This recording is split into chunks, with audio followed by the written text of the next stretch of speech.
Sektörümüzde 2024'ün 6. ayından sonra bir durgunluk baş göstermişti. 2025 yılıyla bu durgunluğun bir nebze atlatılacağını düşünüyorduk. Fakat şu 2025'in 2 ayını da geriye bırakmamıza rağmen bu durgunluk halen devam etmektedir. Fiyatlar konusunda %20-25 gibi bir düşüş olmasına rağmen piyasa yine durgun bir şekilde devam ediyor. Önümüzde inşallah bayram yaklaşıyor. Bayramla birlikte sektörün bir nebze de olsa canlanacağını ümit ediyor. Öyle düşünüyoruz.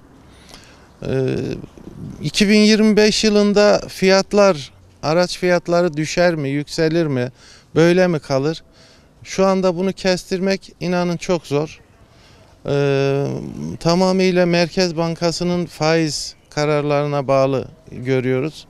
Merkez Bankası eğer faiz düşürüp vatandaşın krediye erişimini kolaylaştırırsa haliyle sıfır araçlara bir talep çoğunluğu olacak.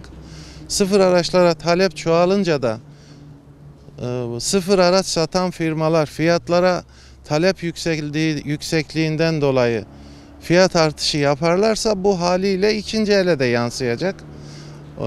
Bu durumda fiyatların yükseleceğini düşünebiliyoruz. Fakat eğer faiz indirimi olmaz da vatandaşın krediye erişimi bu şekilde zor olursa fiyatların bu şekilde yükselmeden aynı fiyatlar şimdiki şekilde devam edeceğini, hatta biraz daha da düşebilir diye düşünüyoruz.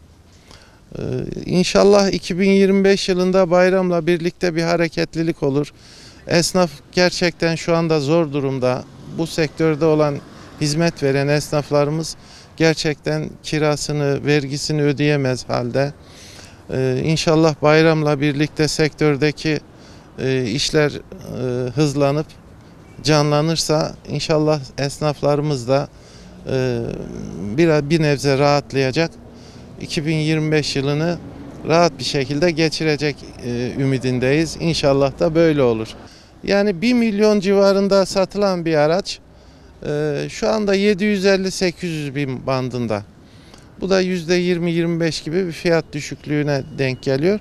Ama fiyatların düşmesine rağmen yine talep az, yine piyasa durgun. 2024'ün işte 6. ayından sonra yavaş yavaş durgunluk başladı ve halen de devam ediyor. Merkez Bankası'nın faiz yükseltmesiyle birlikte vatandaş krediye erişemeyince haliyle sektör durma noktasına geldi. Merkez Bankası ne zamanki faiz artırımına başladı ve %50'ler seviyesine çıkarana kadar yavaş yavaş durgunluk çoğalmaya başladı. Yani ilk faiz artışından sonra bir nebze yavaşladı. Ondan bir sonraki artışta yine yavaşladı. Yani her kademede bizim de işlerimiz o kademe kadar durgunluk yaşamaya başladı ve zirveye çıktığı zaman, %50'lere çıktığı zaman da zaten tamamen piyasayı durdurdu.